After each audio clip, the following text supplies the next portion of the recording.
Ықыластуулук 1. Абу Хурайра радиаллаху анху айтат: Пайгамбар саллаллаху алейхи вассалам: чындыгында Алла Таала силердин сырткы турпатыңарга, келбетиңерге жана байлыгыңарга карабайт, бирок силердин жүрөгүңөргө жана кылган амалыңарга карайт, деди. Абу Хурайра радиаллаху анху айтат: Пайгамбар саллаллаху алейхи вассалам: чындыгында Алла Таала силердин сырткы турпатыңарга, келбетиңерге жана байлыгыңарга карабайт, бирок силердин жүрөгүңөргө жана кылган амалыңарга карайт, деди.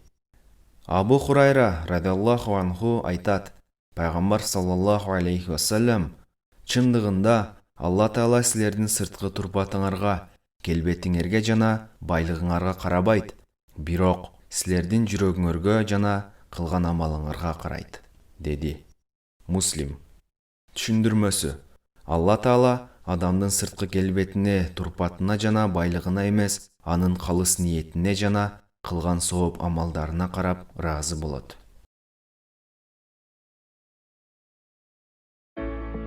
Сүйүктүү бир тууганым, бизде жапжаңы долбоор сиз үчүн старт алды.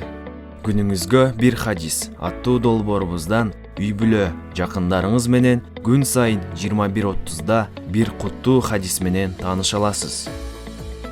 Бүткүл адамзаттын асылы пайгамбарыбыз саллаллаху алейхи вассалам кандай сөздөрдү калтырып кеткен?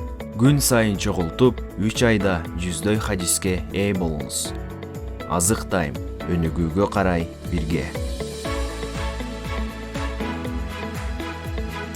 Долбоор үчүн тандалган хадистер китебин колдонмокчубуз. Китеп Кыргызстан мусулмандарынын дин башкармасы тарабынан тастыкталат. Номер 127, 8 декабрь 2014 жыл.